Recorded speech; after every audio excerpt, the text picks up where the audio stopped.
Cool. So my name's Tony Antocia. I do BD and marketing at Griot. Doug here is, Doug Kettlecheck is one of the co-founders of Griot. And for those of you who don't know who Griot is, we're actually just local right here in Soma. We do software development. We're a software development firm. We specialize in web and mobile development, UX, UI design, and we have a full team. And we've been around since 2008. Yeah, so that's pretty much us. Now we're going to showcase our iOS chops, Whobert's Path. So this game we're pretty excited about. It's currently uploaded in the iOS store, in the Apple store right now, and it will be accepted within the next week. So that's when you should see it to answer that question that may come up. And yeah, so Whobert's Path is basically a iOS social game. It's based on the old memory game. Do you guys, all right, interaction again. Who remembers the game Concentration or Memory? Any older guys out there? Got a couple? Perfect. For those of you who don't know, it's the old card matching game. You mix up the cards, you face them down, you put them together, and take turns matching them. Kind of fun, right? So we've kind of taken that dynamic. We've matched it with other dynamics such as Candy Crush. You guys have heard of Candy Crush, I'm sure. If you haven't, probably shouldn't be here. Anyhow, so basically Candy Crush and Jewel Mania, games like that, and Concentration, we pretty much merged those together and created Whobert's Path. So it's basically, this game, why don't you just go straight into level 1. Well, first off, who's Whobert? So Whobert is this cute little wizard. Got an owl stuck on his head, and the story behind that really is, woke up one day through one of his adventures and got amnesia. So the user's objective to this game is to help him find his way. So you need to retrace your steps, or his steps, basically help him rediscover his life. So that's what this is. We've created 10 different episodes, which we saw on the previous page, and over 100 different levels. So they get progressively harder. Each episode is sort of a different phase in Whobert's life, and each level sort of gets progressively harder than the past. So this first level we're going to show you, how much time we got? All right, 3 minutes to show you a few episodes, or a few levels rather. So the first one we're going to show you is obviously kind of easy, sort of Whobert's seafaring days. Doug's going to take you through this. So there's some obstacles in between. You're going to have obstacles like bombs. This one's a little bit easier, so there's not too many. As you saw on the first screen that scrolled down, before every level, how we're going to monetize this game is every user is going to be able to purchase in-game apps, or boosts. In this case, you would use a boost to stop the bombs. As you get progressive into the game, you're going to have a lot harder levels. There's going to be a full plate of tiles. There's going to be hidden bombs, moving cards, and block paths, all sorts of things. And cards are going to be just moving randomly. So the next level we're going to show you, let's go ahead and go out of that, Doug, and go to episode 5. Cute little guy. His skydiving days. Cool, so progressively harder. You guys can see that it gets a little bit more difficult. You're going to see that there's some countdown cards. If he doesn't match those soon, basically, it's just going to scramble the whole board. Cards are going to be moving out randomly. If you use the inbound in the boost, he could basically stop those, but we're going to hope Doug can do it. No pressure, Doug. And if he's really good, actually, you don't have to purchase in-game apps to pass the game. Now, if you match 2 in a row, it kind of reveals one of the rows or the columns. If you match 3, it reveals both a row and a column. 4, the entire board, and 5 just kind of gives you a freebie, 15 seconds, no time, and unlimited moves. So kind of have at it. So what do we got, a minute and a half? Why don't we just go ahead and leave there? We'll show you one more, get progressively harder. So the last level we're going to show you, possibly the last, it's going to be one of the last episodes. So this one's similar. You're going to have a similar amount of moves. Space episode. So he's got to match all the red brick pathway, basically, to get past this level. Again, no pressure. You'll see a mental block up there, so he's actually got to find 2 hammers to match to get rid of that block, and then he can keep going. Now, they're not all, some of them are timed. They're not all based on the amount of moves, and they're going to depend on how hard the level is. Go get him, Doug. Go use some of this. Use some of the boost. Cheer him on. Come on. Give me one of those. There you go. All right, let's get out of there. Go scroll to the last one.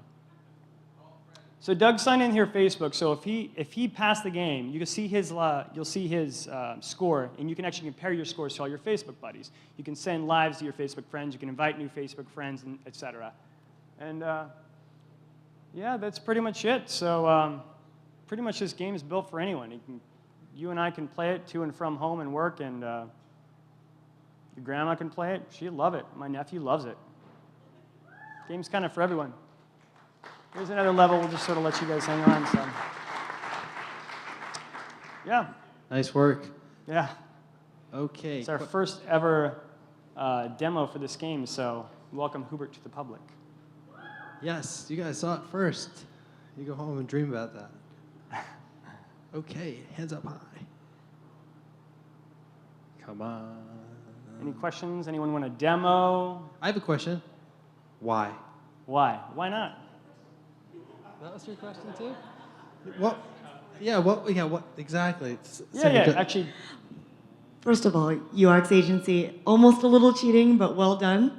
What was your inspiration? Actually, I'm going to leave that to Doug because it was more Doug's inspiration than mine. Well, it started out actually, we built another memory-based game called Flip Out. It's in the App Store right now.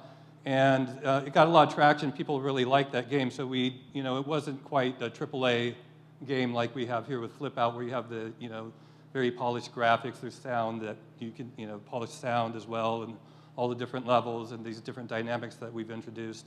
And this game mechanic isn't out there right now. So you don't have this matching mechanic, the triple jewel mechanic of Candy Crush and Jewel Mania and stuff like that, but this matching mechanic is novel, and so we want to leverage that and hopefully monetize on that in the game area. There's not a lot of memory games out there. There's a lot of games, social games out there, but really, there's only a few memory games out there. I know because I purchased one before I even started working at Griot. I liked those games, and so that's why I love to market this game. Look for yourself. There's a couple, and they're okay, but this one's fun. This one's got a storyline. You can follow it, and it's good for everyone. It's not just good for your nephew or your kid, or yeah. Yeah, I was going to say, that's why we hired Tony, because he played Flip Out, and so we said, okay, Tony, you're hired. For anyone that's looking for a job.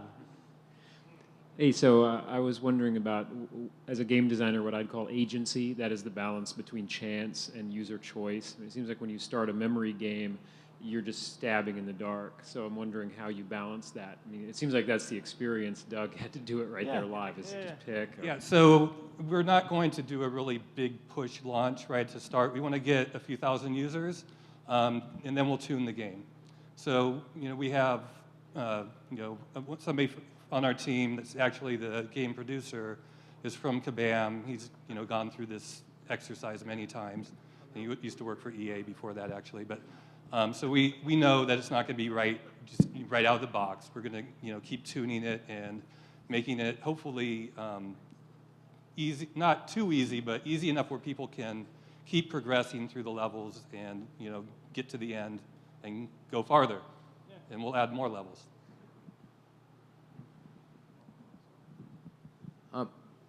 How many interstitial ad and app things will my child ask me for the password for in this game? Say that again? How many times will my child ask me for the password when she wants to buy something in this game? Good question, developer Doug.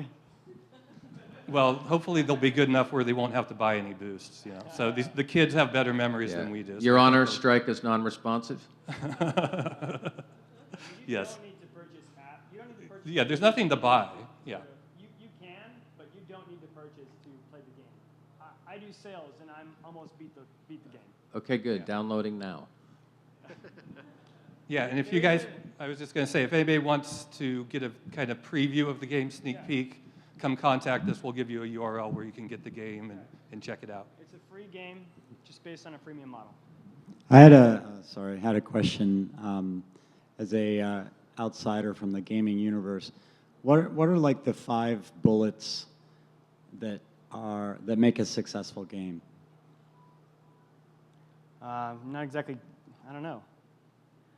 Well, I don't know if I can give 5 bullets, but Well, how would you distill it? What are sort of the key success factors? well, fun obviously is one, and challenge. But I think the success, there can be great games that are unknown. They just don't get exposed. They don't get the publicity or the virality. So there's certain, in any, there's luck and chance involved with all of this. But if you get these people that are, kind of there's a network effect where they have large networks and they're exposed to this game and they tell thousands or tens of thousands of people will play it because they play it.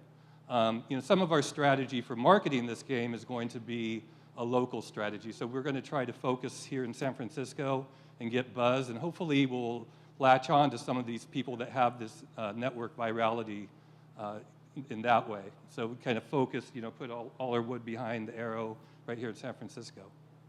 I kind of answered the question. Yeah, I guess, but it's more from a game design point of view. From,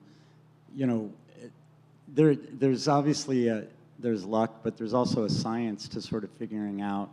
And is it obviously I assume there's a lot of A/B testing and user testing, but has any sort of pattern emerged as to sort of You mean from like the visual the balance of I heard a question from someone much smarter than me. He used a technical term about, I forget what it was. There's a lot of different things that you're trading off to get someone engaged but not frustrated, to get them addicted enough to pay for something but don't ask them to pay too soon. There's a whole sort of dynamic there. It's just interesting to learn more about it. Yeah, it's the visual effects are very important, and the graphics, and the kind of the characterization. You can see we have Whobert. He's animated. When you're rewarded visually when you do something well. We didn't really mention that during the demo, but you could see how yay! Whobert is very excited when you win or you match cards. He's disappointed when you lose. And so getting some of that kind of emotional engagement with the players is very helpful in getting retention. So having a storyline also helps as well. There's some stickiness with the storyline as well, which is what we've sort of embedded with this game. And Whobert being a cute little character you kind of want to help, right? He's sincere, doesn't talk, but you kind of like him. He has an owl on his head. Yeah, who doesn't love that owl? He doesn't talk either. Does that kind of answer your question? All right. Any other questions? One more question back here. From start to finish, what kind of a time frame are you looking at for people?